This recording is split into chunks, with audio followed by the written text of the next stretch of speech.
représentant légal, ces images-là, faut qu'on poursuive ça. En fait, le combat, c'est une vie, c'est un malade. Faut pas citer. Il y a des noms qu'il ne faut pas citer. DSK. C'est des DSK, il ne faut pas citer certains noms. Parce que moi, je suis sensible à certains noms. Papa Zoba, ouais. C'est des Papa Zoba, tout ça, tu vois. C'est-à-dire que mon frère, il ne faut pas citer certains noms parce que c'est accrédité ces gens-là. Titi bongo siko kama nyama Rwanda wana akende ko pexo okita na mboka na yo eza Congo. Do Congo eza mboka na ete ya Titi. Congo eza ya yo. En plus les eza koko na ya Titi. Donc muna ba kutu mwana ti meza koko. Jamais ndenge eza na mwana na akoyiko lokana ya Titi ke kokita te. Rien. Un swing. Le combattant de Bruxelles, Jeannot Kabouya, journaliste combattant. C'est-à-dire que aujourd'hui, vous avez tous écouté le message du guide. Vous avez écouté tous le message, entendez, le message, j'avais écouté le message du Papa Chichi. Otto Beni Mikolo, candidat numéro 11, attaquant de pointe, Moutortia Babu et Bélé, Chobo, Petit Pont. Vous avez tous écouté ce message. Alors, Banapoto, peuple congolais, fidèles internautes, vous qui nous suivez de partout, les représentants légaux de tous les Congolais vivants hors du périmètre de la République démocratique du Congo. Aujourd'hui, ils sont là ensemble, comme on dit toujours, ils sont unis par l'amour de la patrie, par l'amour de notre grande République RDC, la grande puissance comme moi je l'appelle. Alors on a Rismo, toujours na pointe, Teddy Mikolo Bakomiko Benga, les grands politiciens. Alors on a Curtis, les stratèges, l'homme qui ne veut même pas regarder en arrière lorsqu'on lui parle du Congo ou de la souffrance du peuple congolais.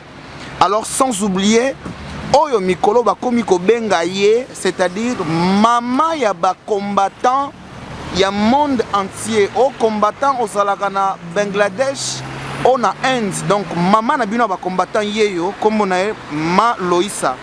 Toye lelo awa na maison d'arrêt ya frère baye kolanda pe ko rendre visite ndeko na bango Rex Kazadi. Oyo Moko Nabango, il a été incarcéré par rapport toujours à la même cause du grand pays Congo Nabiso. Nenge amona kinga kwa ko lakisa mawana ete alakisika ki aza mubali aza plus fort ndenge zana donc bakanye pour la mboka na za content ce qui mboka ne ko za la libérer pour ba tcheye awa andimi yango.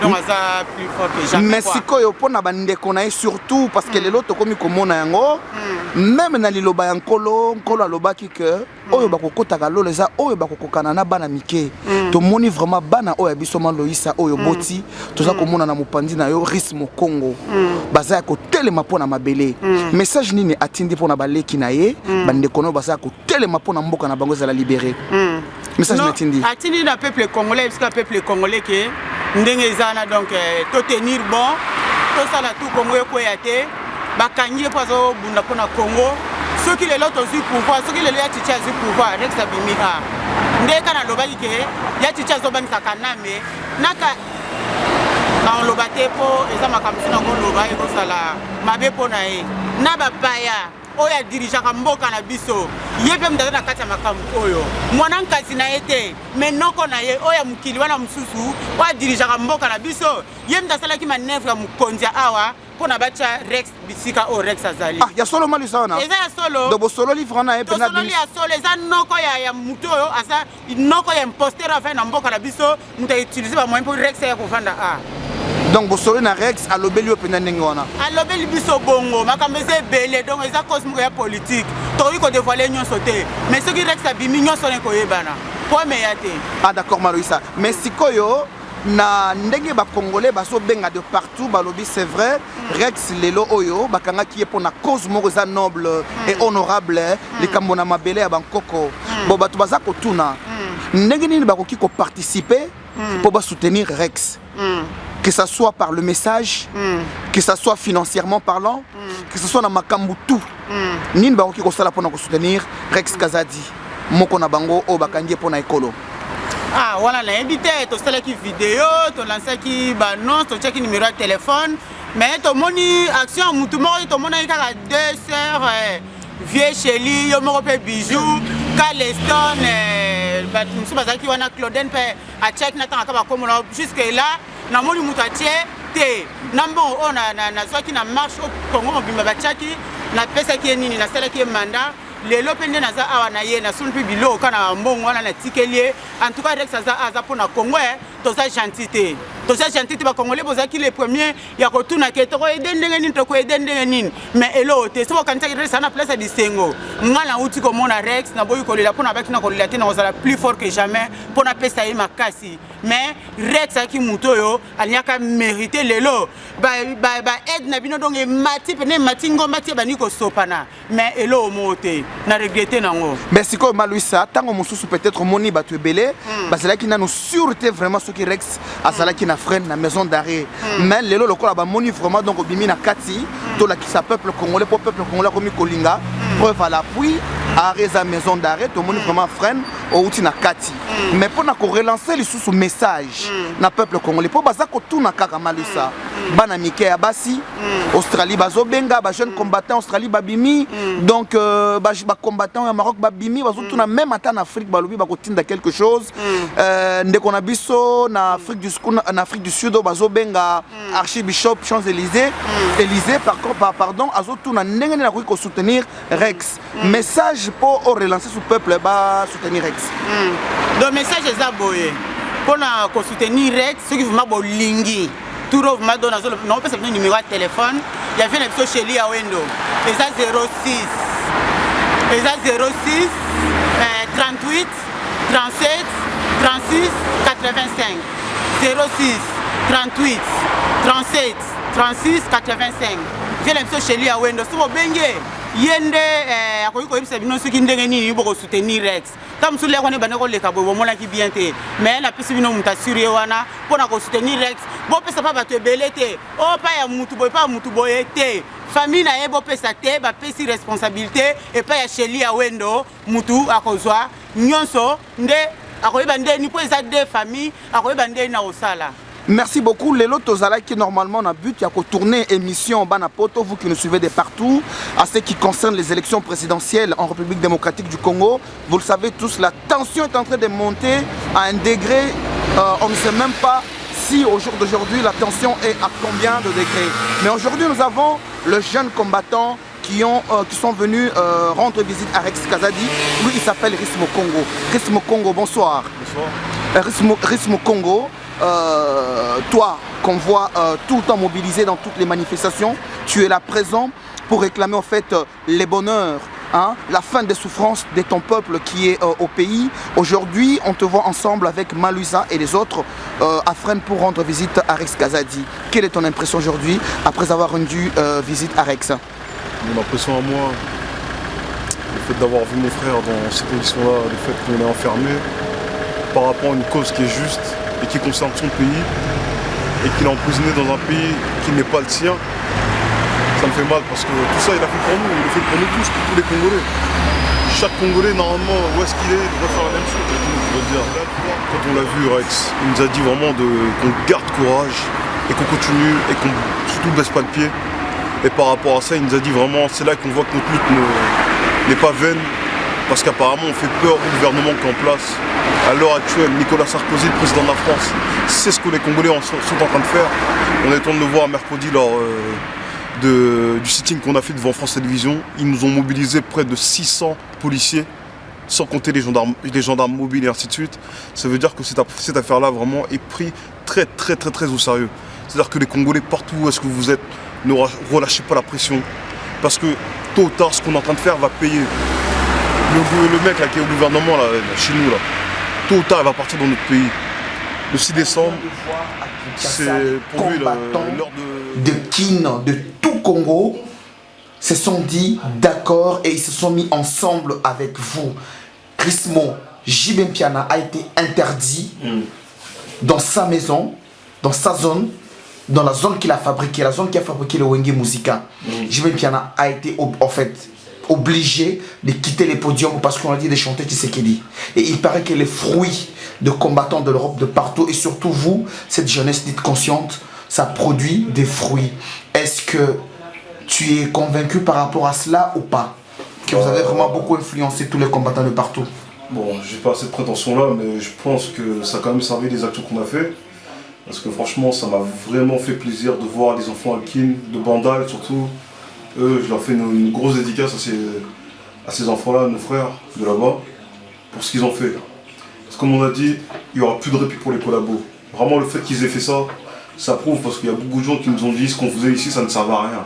Ben là, on vous a prouvé encore une fois de plus que non, vous vous trompez, c'est vous qui êtes dans le mauvais chemin, revenez dans le droit chemin. Même les gens à Kin ont vu ça. Eux-mêmes, ils ont compris notre combat, ils ont compris que c'était un combat pour l'évolution des Congolais. Ça veut dire que ça, c'est une démarche nécessaire pour comment on appelle ça, pour la délivrance de notre pays. C'est-à-dire que sans tout ça, on n'aurait pas pu en arriver à là. Là, à l'heure actuelle, tout l'État congolais est en train de trembler. C'est grâce aux actions qu'on a fait ici. Oui, c'est vrai, Rismo, encore une fois de plus, pour rajouter, on nous appelle, c'est vrai, hein, parce qu'aujourd'hui, les informations, on ne peut pas se les cacher, voilà, c'est que c'est pas à Kin, qu'on soit en retard, ouais, vu que la technologie a évolué, donc on est au courant de tout ce qui se passe à la seconde et les sites vraiment qui passent les informations à temps et à heure. Surtout vous, vous êtes beaucoup plus suivis à Congo #1, Rismo Congo. Les élections approchent, les gens disent que voilà, c'est la dernière ligne droite. Qu'est-ce que tu as à dire à tous les combattants du monde entier? Un message fort pour tous les combattants, Rismo? Moi, le message fort que je pourrais leur donner à tous les combattants du monde entier, c'est rester debout, éveillé. Parce que les semaines qui suivent, là, les 2 semaines qui suivent, sont des semaines qui sont cruciales. Ça veut dire que vraiment, l'avenir du Congo se joue là dans les 2 semaines qui suivent. Faites en sorte de mobiliser les gens chez vous. Appelez Hakim, dites-leur bien, on est en train de faire tout et n'importe quoi. Regardez, on a un pays où vous entendez des musiciens, des gens qui n'ont pas étudié, qui n'ont rien dans la tête, qui se présentent pour devenir députés, pour défendre les droits des Congolais. Des gens qui ont zéro, rien dans la tête. Donc si je comprends bien, pour essayer un peu de changer de sujet, donc aujourd'hui si vous voyez par exemple quelqu'un comme Tchalamouane devenir député, ça vous choque? Hein, Curtis, est-ce que tu auras en fait un commentaire à rajouter, parce que votre frère a dit cela vraiment est honteux de voir aujourd'hui n'importe qui poser la députation au fait au Congo. C'est vrai, les Congolais en fait de partout s'étonnent voir Tchalamouane poser la députation. Cela vous choque? Pardon, représentant légal. Il faut leur rappeler son vrai nom. C'est pas Tchalamouane, c'est Tchelmouane. Merci. Pardon? Elle s'appelle Tchelmouane. Tchelmouane. Il y en a qui comprendront. Ah d'accord, ok, merci beaucoup. Voilà. Curtis, est-ce que tu auras un mot ou un commentaire à rajouter aujourd'hui? Tchalamouane, député, et on a Tchelmouane, excusez-moi. Tchelmouane, député. Est-ce que tu auras un commentaire à rajouter, parce que lui, il a quand même en fait défendu en fait sa candidature en tant que député? Ben, en fait, moi, si j'ai un mot à dire par rapport à ça, c'est... J'aime même plus m'éterniser sur ces arguments. Pour moi, c'est des... Ils ont passé ça dehors, collabo, c'est des lol, c'est des lol, des lol. C'est des lol. Des lol, des lol. C'est-à-dire qu'elle représente l'image directement de la présidence de la République bananière du Congo. C'est-à-dire que quand on a des incompétents au pouvoir, quand on a un incompétent tel que Papicho au pouvoir... C'est qui Papicho encore? Ben, celui qui est à la tête du pouvoir, Papicho. Papicho. C'est-à-dire que... L'enfant maudit. Oh, c'est-à-dire par rapport à ça, oui. Ben, ce qui résulte de cette mauvaise gouvernance, c'est ça. Il y aura des chèques qui vont postuler, il y aura des voleurs qui vont postuler, des violeurs qui vont postuler. Ben, c'est le résultat de la mauvaise gouvernance de Papicho. C'est-à-dire que c'est même pas étonnant, faut pas s'étonner. Tout peut arriver au Congo. Non, le pays où l'anormal devient normal, ouais. Où l'impossible devient possible, où n'importe qui n'est pas à sa place. C'est-à-dire que moi, peut-être, je vends des beignets, et puis demain, je peux devenir gouverneur. Ben, au Congo, tout est possible. C'est-à-dire que c'est... Je pense que le Congo même Scorsese, ouais. Ou Spielberg, il ne peut même pas penser, il ne peut même pas imaginer de scénarios tels qui se passent dans notre pays. C'est un pays, c'est même pire qu'Hollywood. C'est-à-dire que c'est pire qu'Hollywood. C'est même un dessin animé. On va même pas dire Hollywood. Hollywood, ça reste des acteurs, des êtres humains. C'est un dessin animé chez nous. C'est un dessin animé, c'est-à-dire que... On dirait même que le Congo, c'est une science-fiction réelle. C'est ce qu'on voit, c'est dans les films fantastiques. Faut pas s'étonner qu'un tel pose candidature. Oui, Ça, c'est le résultat de la mauvaise gouvernance. Faut pas s'étonner, je ne peux pas m'alarmer dessus. Parce que les gens, depuis qu'on tire les sonnettes d'alarme, il y en a d'autres qui font les sourds. Mais aujourd'hui, vous voyez, ce qui correspond à notre vision, c'est ce qui se passe. Aujourd'hui, Tchelmoine il pose sa candidature, Zachary le fou il pose sa candidature, Kofi le violeur il veut poser une candidature, Alain Pela le malade une candidature, Dakumo mon candidat Chege, Chou de Chege, Okadja mon candidat Chege pour sa candidature. Il y a l'autre fou là. Zoé Kabila qui veut donner un gouverneur du Katanga. King Tekila, qui pose sa candidature, ça correspond à l'image de leur président. Un jour on aura aussi Ouarasson Premier ministre. Donc, ouais, mais ça continue. Il est tout à fait crédible. Ouarasson va devenir Premier ministre. Lui, il est tout à fait crédible dans cette République bananière pour postuler un poste clé. Parce que bien sûr. Il a il a le profil adéquat pour gouverner ce pays. C'est-à-dire que c'est un pays là où les musiciens sont rois, là où les musiciens gouvernent, c'est-à-dire tout. En Afrique du Sud, les combattants jusqu'à la mort, reste sinon tout. Mon frère il est en bonne santé, malgré qu'il n'est pas dans les bonnes conditions, il est en bonne santé. Après, c'est beaucoup de force, il a encore forgé mon esprit. C'est-à-dire que moi, il m'a expliqué, c'est-à-dire que c'est-à-dire que combattant spectacle, il a un clavier, bête la phrase la seconde, combattant spectacle, il a un groupe, il a information la seconde. Et ils ont bien fait, terrain, on a besoin de vous sur le terrain, combat, moi personnellement, on a salaki, on a convaincu, mais non, on a que ma casse, on a sali, tout.